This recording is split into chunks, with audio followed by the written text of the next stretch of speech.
1 versus 1 on Kolodny Ferma, Farbrorjoakim versus Charlie Don't Surf. Charlie Don't Surf playing as the Oberkommando West, and Farbrorjoakim playing as the U.S. Forces, both using standard commanders. We see that Farbror starts in the West base and is going with the Rifleman start. Charlie is going with a Kuba Wagon start and is in the East, and both players are immediately going for the strategic points straight outside their base. Actually, it looks like Farbror will go straight past this one and opt to take this one first instead, backcapping this one later, giving him a slightly earlier jump on this fuel point.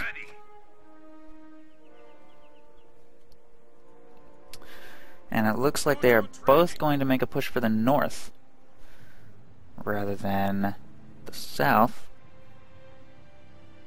which is quite typical actually, because the south is much easier to cut off because of this cutoff point with the green cover right next to it, whereas the north is actually quite difficult to cut off for both sides, although it is somewhat closer to the west base, I think. The fuel especially. The munitions, maybe not so much. So I think Charlie Don't Surf is focusing mostly on munitions this game, and possibly he's going to go with the Mechanized Regiment headquarters to convert some of that munitions into fuel. It looks like after his Kuba Wagon, we do see some Volksgrenadiers going to backcap, and his Kuba Wagon is doing a good job of pinning down those rear echelon troops, so they'll be forced to retreat. His first Rifleman squad is nowhere nearby, so they can't execute any kind of flank or support. And meanwhile, the Stern Pioneer squad going straight for the cutoff, so we are seeing some very aggressive play from Charlie Don't Surf.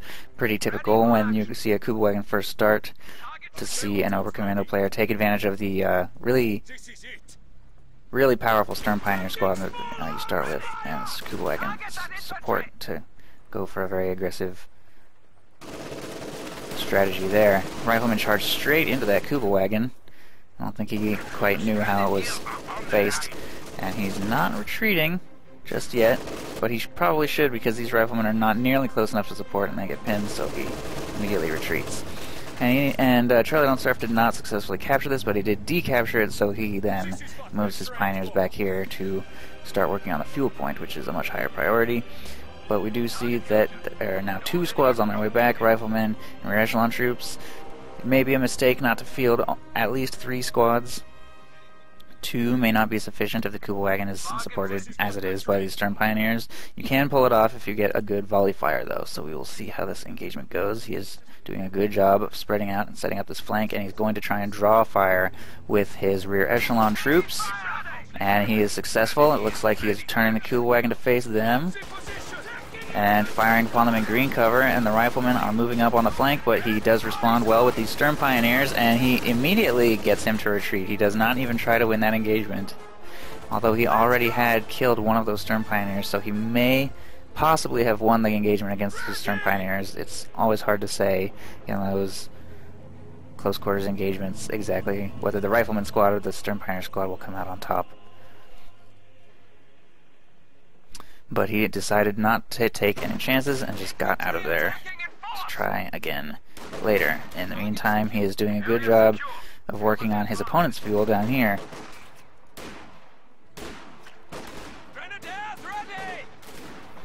Volksgrenadiers engaging the riflemen at max range. Stern Pioneers are just kind of standing around protecting while he micros the bottom, I guess. Volksgrenadiers also engaging riflemen here, but the Volksgrenadiers are kind of not next to the tank, so they're taking a lot of damage. Riflemen also much better at short range. He's gonna lose that whole squad. Don't think he was quite paying attention there. We also see a very Volks-heavy start. We see 3 squads of Volksgrenadiers before we see any more Stern Pioneers, and it's actually quite important to get Stern Pioneers, a second or third squad, because Volksgrenadiers just absolutely cannot stand up to riflemen at all. They're useful for capping and manning team weapons, and of course later they're useful because they have a Panzerschreck, so they can protect some of your AT from flanks by light vehicles, but they are really quite terrible against riflemen, except for at maximum range in green cover. Only in ideal circumstances will they really stand any chance. See, even that heavily wounded squad charging all the way across this field still actually managed to do pretty heavy damage to that Volksgrenadier squad. I wouldn't have been surprised if that had ended up being a pretty close fight. However, it looks like this American is doing a good job of preserving his units. He's gone with 4 riflemen, probably going to be getting a lieutenant soon, or perhaps he's actually holding out for a captain. He's already up to 71, so it looks like he is going to be going captain first, judging by his current resource levels. Charlie Don't Surf could be doing better on unit preservation. He's lost 1 Volk squad, which is not the end of the world, but unit preservation is probably more important for the Oberkommando West than any other faction. However, that being said, the Volksgrenadiers are, if there's one unit you can afford to lose, they're it. They're very cheap to replace. And they're not all that useful in the late game either, so it's not the end of the world if you lose them. Losing your Stern Pioneers is a much bigger problem. Oh, they changed their retreat path when their 3rd squad member died, and it looks like he's not going to be able to eliminate that full squad. That's a shame. He definitely could have got them. Kubelwagen's still protecting the fuel up here, and he's not even trying to execute a flank, he's just running straight into it.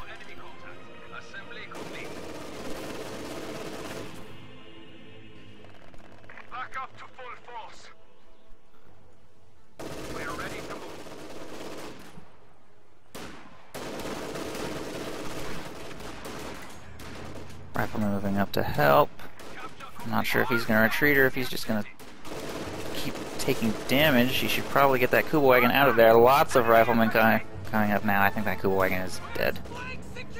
Unless he can quickly get out of there. Alright, just in time, he does manage to get the Kubelwagen out of there. And I think that 30 health boost that Kubelwagen received definitely is showing itself there. Meanwhile, lots of Oberkommando infantry in the south, trying to retake some ground, keeping his infantry relatively close together, so that's good, except for he's a little somewhat spread out, having these 2 units over here and his other 3 over here. He certainly could not hope to contend with all 4 enemy rifle squads in that situation. And we see that Farbrorjoakim has gone airborne and has dropped himself a machine gun. So it seems ever more likely that he is not going to get a lieutenant, and indeed we see that his captain is on the field. So he has gone straight for captain and is utilizing airborne to get machine guns rather than building them out of the building. Flag half-track here from Charlie Don't Surf.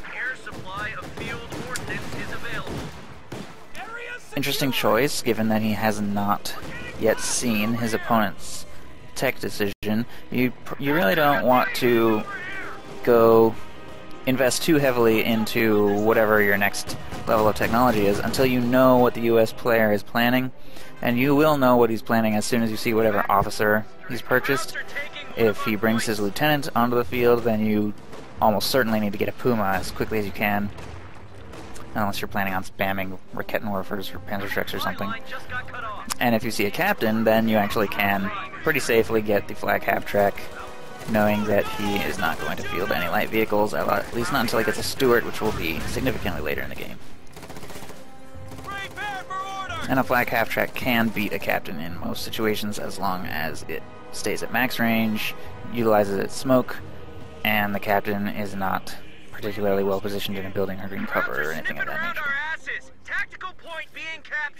It does, however, mean he's going to be getting an AT gun, so you will have to be as careful as possible to outmaneuver it, and to flank it with your Stern Pioneers as quickly as you can.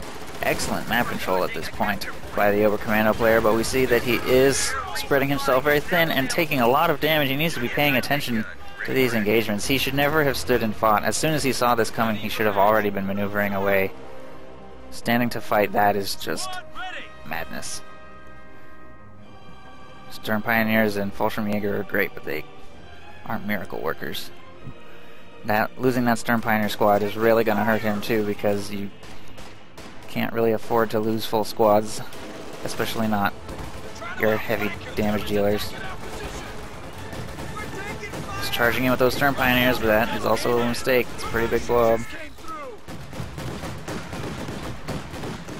AT AT gun and the blob moving up to take out his half-track. See, the reason he's not able to contend with this is because of how thin he's spread himself. This blob only ever has to deal with 1 or 2 units at a time, forcing them to retreat, and then the rest of his forces are not able to contend. His Fallschirmjäger, his Volks, his dead Sturm Pioneer squad are now all unable to take part in this fight. But the trade-off for that is that Charlie Don't Surf holds the entire map. So it's going to be a question of whether or not Charlie Don't Surf can get out some high-tech units that are going to be able to put this back down. And I'm somewhat surprised to see that he has not brought in a machine gun.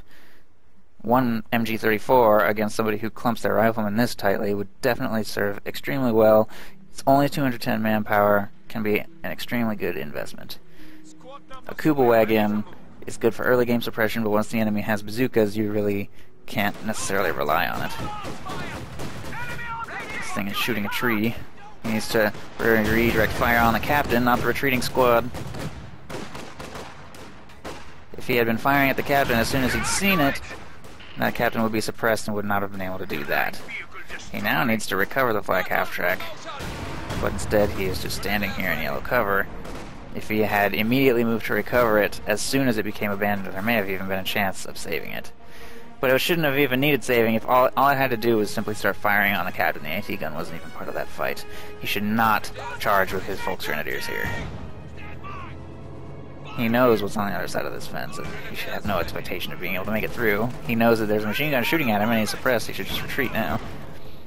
Meanwhile, only 2 squads moving for the middle, unlikely to win whatever engagement happens with only 2 squads. Now that the flak half-track is dead, he's actually in a bit of trouble. He's going to need to play much more defensively now if he wants to have any chance of winning any fights. If he continues to push, the US player will just beat him back quite easily. Spreading himself even more thin, moving the Sturm Pioneers up here, Fallschirmjäger down south. Sturm Pioneers almost immediately die to this group of stuff.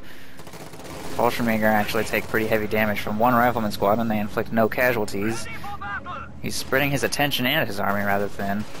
Even when he's lost several full squads, he needs to keep his entire army together to even have hope of winning an engagement against half of the enemy's forces at this point. Taking effective fire! Contact! Enemy fire!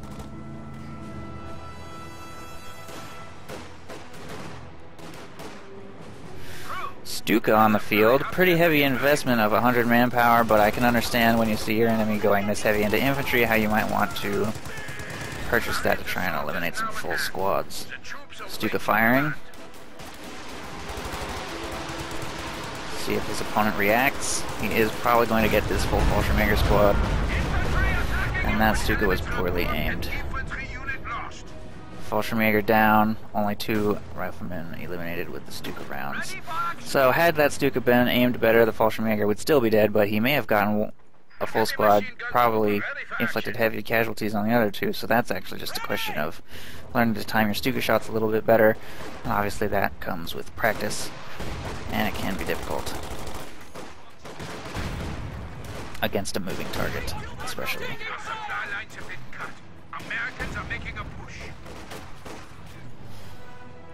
And yet he's still spread out, somewhat desperate for resources at this point, I assume, sending his Volksgrenadiers to recapture the top. I'm actually surprised that he hasn't moved his defensive line up to push those off, so that's kind of a lucky break for Charlie Don't Surf. Had he not done that, though, this would have just been a waste of his Volksgrenadiers' time, and probably would have been better to stay with the rest of his army. He's about to walk into some LMG paratroopers with this squad as well. He's spending a lot of time microing this Kuba wagon when really it's sort of outlived its usefulness. He's dedicating a lot of micro time to this Kuba wagon when he should just put it on detection and use it for looking at the minimap and not worrying too much about what it does. And sure, a Kuba wagon can maintain its usefulness. I'm not saying that a Kuba wagon is useless at this point in the game. I'm just saying that clearly his micro is not good enough to be driving this thing around while trying to also manage 5 different fronts. He keeps losing full squads exactly because of that. I don't think he was even watching his Kuba wagon during any of that. He needs to have slightly better awareness of what his units are doing, and until he does, it's better to not be fighting on so many different fronts at the same time. Stuka firing. Something. Firing at this back line is kind of a waste. It's good to take out those team weapons, but his opponent wasn't even using them. He was just leaving them AFK up at the top. And there goes a full Stern Pioneer squad.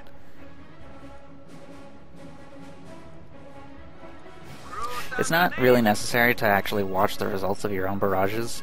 Of course, it's tempting. You really want to know what you got, but you can always just come back and look at the kill counter later to get a general idea of how effective it was. If you got 8 kills, then you know that was a pretty good barrage. You probably took out those 2 team weapons. But as soon as you fire, you should probably just go back to whatever you were doing. Make sure your infantry are still alive and winning whatever engagements they may be a part of. Good use of that MG34 right there. If he takes out those rear echelon troops, that'll be the first full enemy squad he's taken out, I think. LMG paratroopers on their way back. Folks can't beat riflemen, they certainly can't beat paratroopers. Although he is running around in red cover. But now that they've closed into short range, those folks will be forced to retreat. More Folks Grenadiers in the center. And Charlie Don't Surf is down to a very small army right now. Having lost both of his Stern Pioneer squads, he possesses almost no infantry that can do real damage, except for one squad of Fallschirmjäger. We also see that he's invested quite heavily into Panzerschrecks, which is a defensive thing to do, yet he has no Raketenwerfer, and there's almost no point in having Panzerschrecks if you don't have a Raketenwerfer, because Panzerschrecks are designed entirely to prevent your Raketenwerfer from getting flanked. And his opponent has no vehicles at all, except for an ambulance. So that munitions might have been better spent on something else. His opponent is also doing a very good job of staying spread out. He knows his opponent has a Stuka, so he is not grouping himself up too tightly, although he's about to lose a major, I think. Oh no, he spotted that just in time. Once again, Stuka not particularly well aimed. Probably could have done something a little more like this. It is important with your Stuka to take advantage of your opponent's retreat path if you think he will retreat away from the shells. And if you don't think he's going to do that, then you just need to do your best to predict where he's going. And you want to probably aim the back of the barrage at where he's going, not the front of the barrage. That way the very first shell that lands will land right on top of his head, rather than him just sort of dodging the entire thing because he was walking away from it as it was falling, which is what you kind of saw with this first one over here. These Fallschirmjäger are now taking this victory point because he's got to do a little bit better job of clock management if he wants to stay in this game. He's investing a little bit heavily in Fallschirmjäger, and he's also gone with a battle group headquarters, which was a huge mistake, I think. Taking backwards like that, or sideways rather than forwards, with a Schwerer Panzer headquarters, which would allow him to get Obersoldaten instead of focusing on Fallschirmjäger, which are good. Fallschirmjäger are very good, but they're just a little too expensive to be getting when you're already behind. He needs to pay attention to this squad.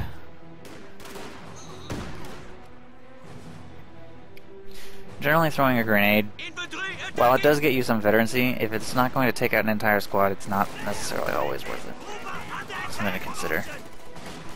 When you only have 8 munitions coming in, you need to be really careful about how you manage them. Enemy flanking us!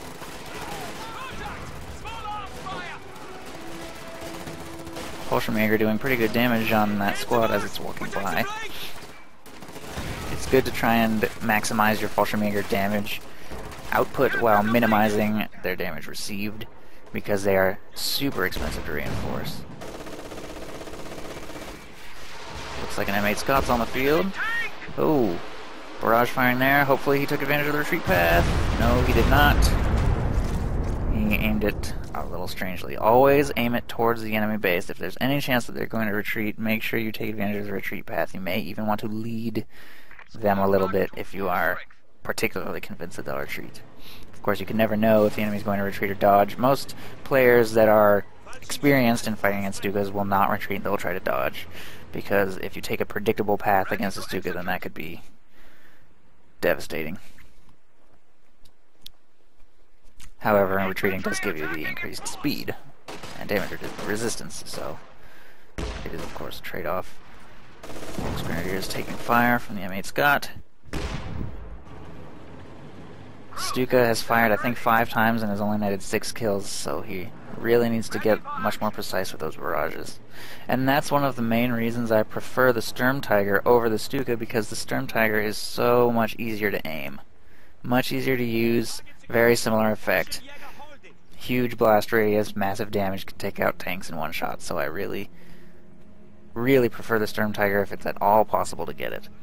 But unfortunately we've gone with the battle group headquarters and we're only using it for healing. We haven't seen a single unit produced out of it, which is a huge waste of resources.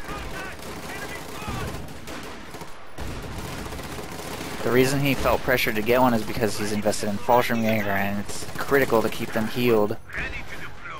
But if you're going to go with the mechanized regiment headquarters, then not having the battle group headquarters is just a reality you're going to have to deal with. And you can deal with that reality by keeping your Sturm Pioneers alive and using them to build medical supply boxes to keep your units healed. Oh, looks like he will take out a full squad, and finally he brings down a full squad. I think Farbrorjoakim, I think that is the first full squad he's lost. He has still got these 3 riflemen, Captain. Yes, I think that's the first thing he's lost. So, well played, Charlie Don't Surf. Fallschirmjäger finally managed to take someone out, although if he's not careful, he's about to lose this because he's watching up here. Does make it away in time. Or, oh, there's another flanking force right here. Oh, but he turns around. Interesting. Stuka Barrage does some mild damage to some units up here. Again, it's aimed slightly off. Pretty good damage against the M8 Scott, but that's just going to get repaired by the crew in all likelihood. Oh, we do see that he's gone with a Puma, though.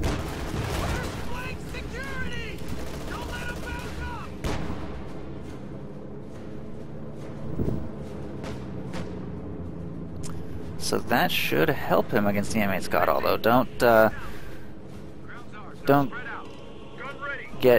get cocky against an M8 Scott with a Puma. It actually can do quite good damage against a Puma, and it definitely can outrange it as well.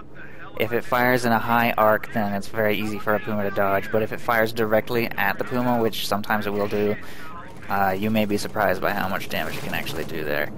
And that will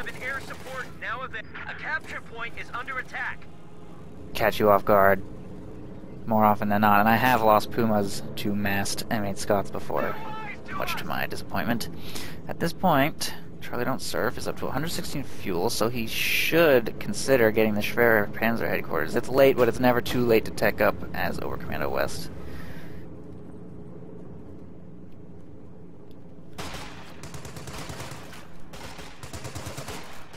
Taking heavy damage from those light machine gun paratroopers.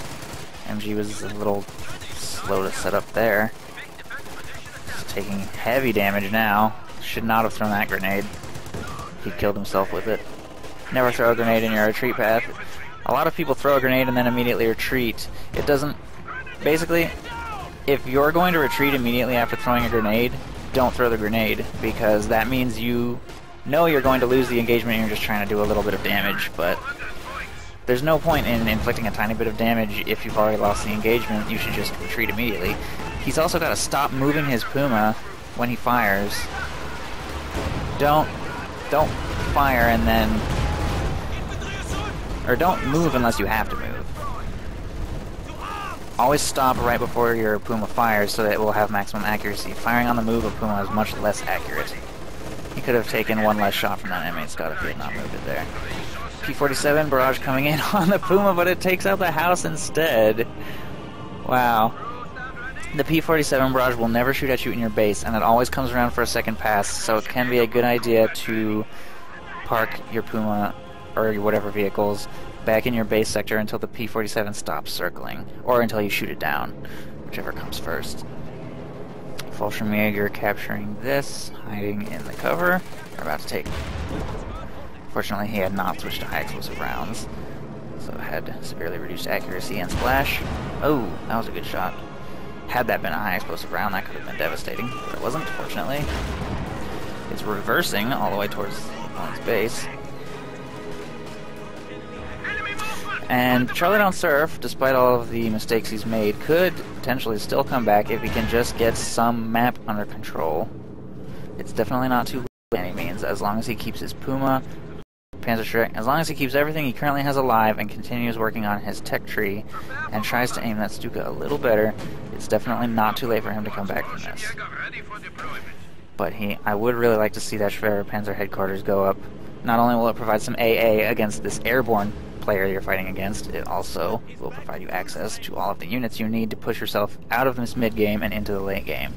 Right now it's still a mid-game fight, and 25 minutes in you really need to start transitioning to the late game.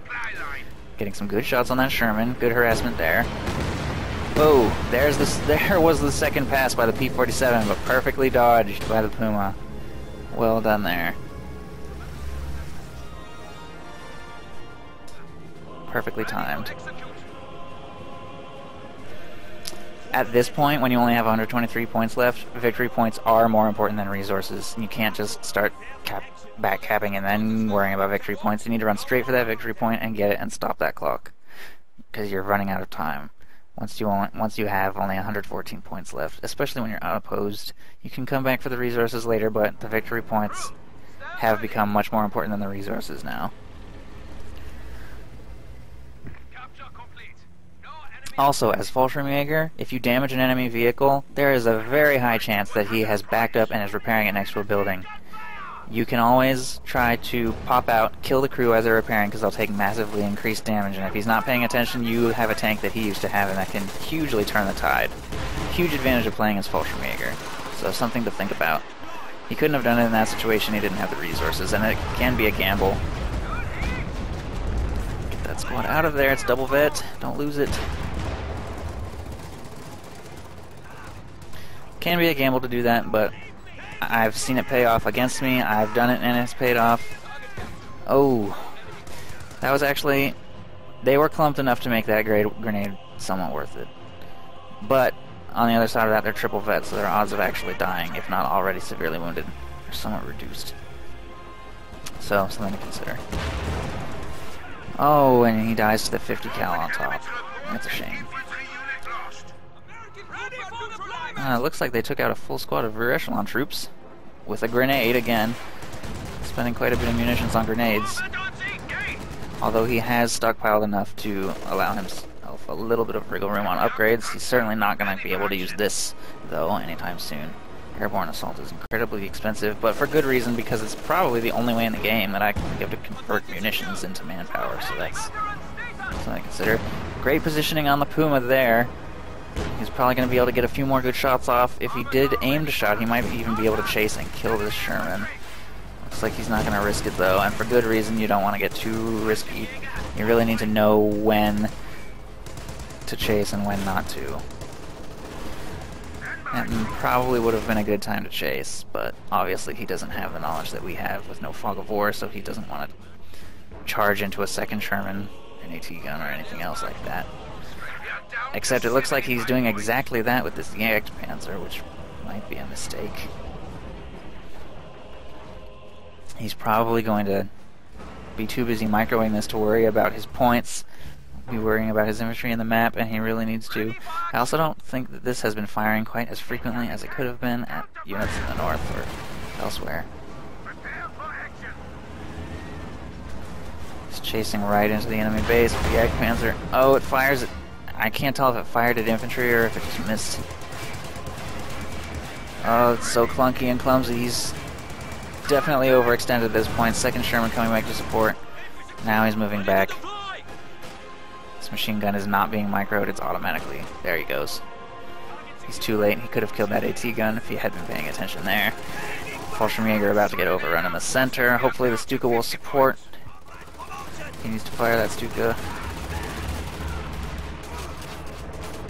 Oh, but he does use airborne assault. Interesting.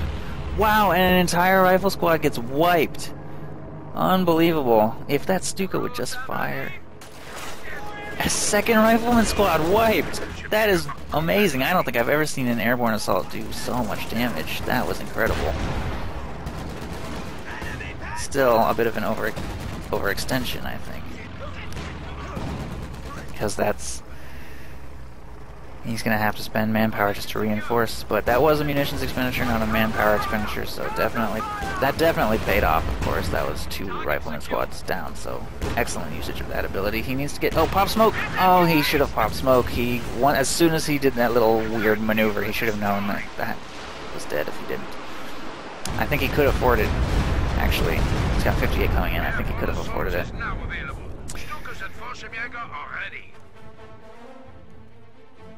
Smoke, very important ability, as everybody knows. What is he doing? He's not going to win this. I mean, he is vet full 5, and he does have a Panzerschreck, but he's standing in red cover, and he's up against a Sherman. This is a pointless engagement.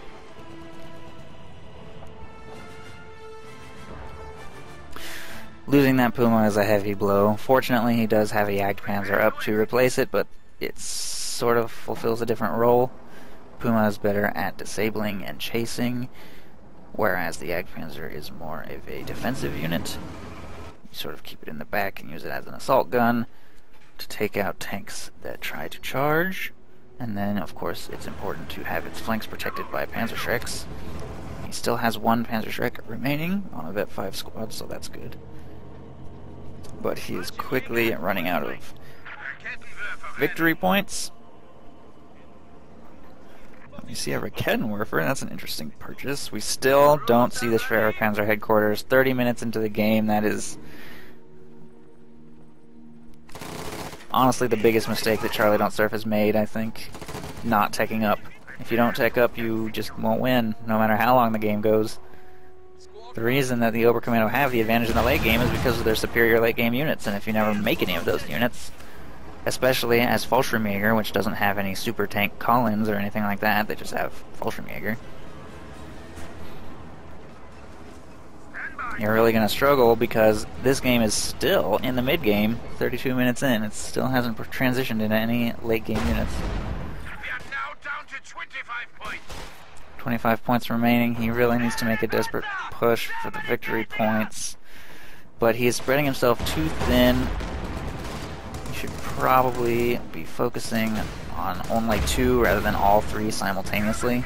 These units would be better used up at the top, I think. And he really needs to get those Fallschirmjäger on that victory point, not on that strategic point. Let's consolidate. We are down to 10 points. Pretty large force heading for the middle. SMG's placed slightly awkwardly. Raketenwerfer gets in the building, but it should have just moved up to the truck and started firing. That was a mistake, though it doesn't have range from there. Stuka was... I'm not sure what the Stuka's doing this entire game, honestly. He could have been firing away. Probably at least 5 more barrages could have been fired by this unit that just haven't been. I don't know why. Don't forget that you have artillery support when you build it. Otherwise, it serves no purpose. Wow. They stood no chance against those light machine gun airborne, who are triple vet and infantry killers. They also heal on their own, so they're deadly.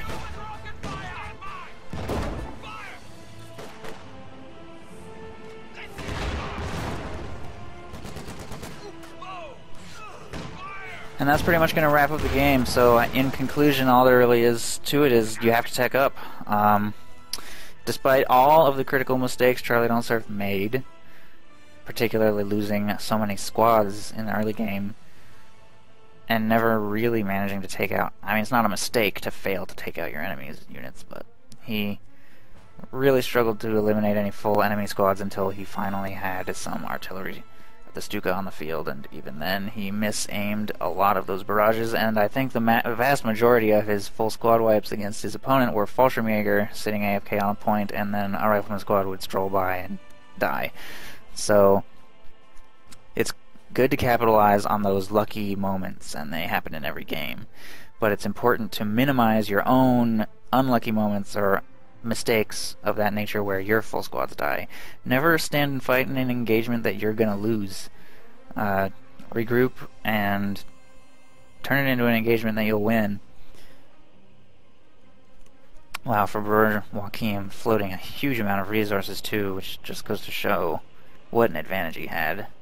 He could have cranked out 3 more Shermans almost. Charlie Don't Surf, on the other hand, desperately hanging on for manpower.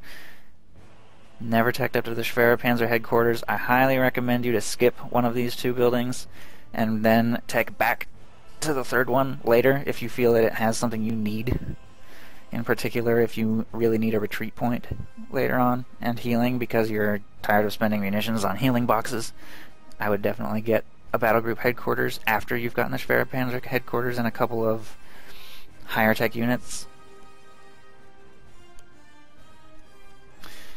But unit preservation and teching up, those are the 2 big ones.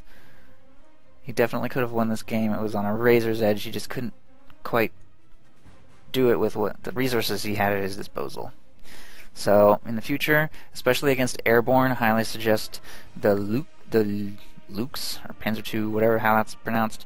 It's extremely good against airborne who have no anti-vehicle whatsoever. Obersoldaten are of course always good against the US because of all the riflemen and the officers. The Panther I would not ever get because it's just so cost inefficient. It's easy to out produce Panthers, but the Sturm Tiger is excellent in the role that it fills, which is basically the same role as the Stuka. Stuka's good if you can aim it, which Charlie Don't Surf definitely needs to practice his Stuka aim a little bit, and also timing the barrages to be as rapid as possible. He had a long stretch of game where it was not firing. So, lots of things for him to work on, definitely. Well played by the American player, especially in the early game, keeping his squads alive and winning engagements. He did blob up a little bit, but generally it's somewhat safe to do that against Oberkommando because they don't have any real suppression other than the Kugelwagen and the Flak half-track. And the MG-34s are not all that great. Pretty easy to set up flanks on those. So well played by the US player in the beginning on unit preservation, and he did a good job of keeping his opponent down and making sure to focus on victory points and get the clock run out as quickly as possible. So that is the game, and thank you for watching.